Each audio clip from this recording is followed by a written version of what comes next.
moment my son-in-law looked me in the eyes, grabbed the remote from my hand, turned off my television, and said, "Get out, old woman," I realized I had been a guest in my own home for far too long.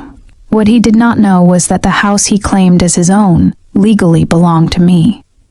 By the next morning, I had already started taking it back. My name is Evelyn Brooks. I was 69 years old, widowed, and living in the house my late husband and I spent our lives paying for. 4 years earlier, my daughter Claire and her husband Mason asked if they could stay with me temporarily. After falling on hard times, I welcomed them without hesitation because family helps family. Temporary slowly became permanent. Before long, Mason acted as though every room belonged to him, while I quietly shrank my own life to avoid arguments. Claire saw everything but chose silence, believing peace was worth more than standing up for me. That evening, after Mason humiliated me in my own living room, I quietly picked up my keys, walked out the front door, checked into a downtown hotel, and opened an old leather folder I had not touched in years. Inside was the original property deed, with one name printed clearly across the top. Mine. I smiled because for the first time in years, I remembered something Mason had forgotten. Feelings can be manipulated, but legal ownership cannot. The next morning, I called Daniel Harper, a property attorney I had known from my years working at the county land records office. After reviewing the documents, he confirmed exactly what I already knew. Mason and Claire were not tenants. They were simply guests whose permission to stay could legally be withdrawn.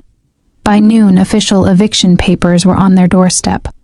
Only minutes later, Claire called in tears while Mason screamed in the background. She insisted the house was theirs because they had lived there for years. I calmly reminded her that living somewhere does not make you the owner. I had simply allowed them to stay, and that permission was over. Then reality hit them even harder. The credit card I'd been paying for stopped working at the grocery store. Their internet was disconnected.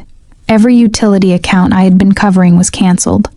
Mason exploded with anger, accusing me of trying to control them with money. I answered with one sentence that left him speechless. "I am not controlling you.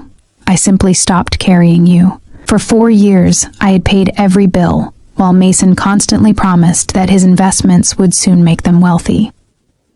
When I finally asked to see where all the money had gone, he had no answer because there was nothing left. His risky investments had failed. Their savings never existed. They had been surviving entirely because I was quietly paying for everything. A legal meeting was scheduled a few days later. Mason arrived full of confidence, convinced he could somehow claim ownership of my home. Within minutes, Daniel placed the deed on the table and destroyed every argument Mason tried to make. Then I revealed the financial records showing the mountain of debt Mason had hidden from my daughter. Claire sat frozen, as she realized the future she believed they were building had never been real. I looked at my daughter and spoke as calmly as I could.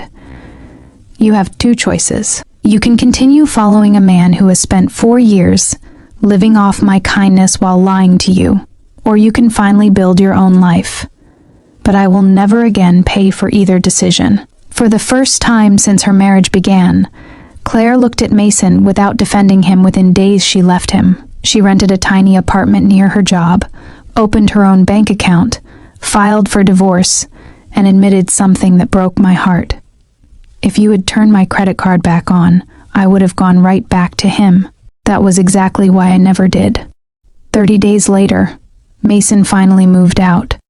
There were no dramatic speeches, no last-minute miracles, just a moving truck disappearing down the street with a man who had confused kindness for weakness. When I unlocked my front door again, the silence felt different, peaceful. I opened every window, painted the walls a warm color, placed my favorite chair back beside the window, and made myself a cup of tea.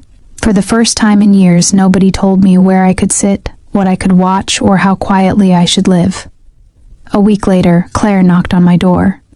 She did not use a key. She waited for permission to enter. THT's simple moment told me everything had changed. We shared tea, talked honestly for the first time in years, and slowly began rebuilding our relationship. This time, with healthy boundaries instead of silent sacrifice. Looking back, I realized the story had never really been about a house. It was about dignity. A home is not just walls and furniture. It is the one place where you should never have to ask permission to exist. I also learned something I wish I had understood years earlier.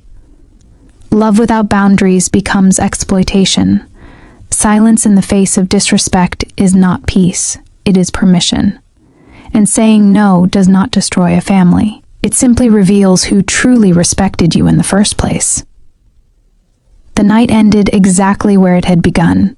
I picked up the same remote, turned on the television, watched the evening news in complete silence, and when I was ready, I switched it off myself.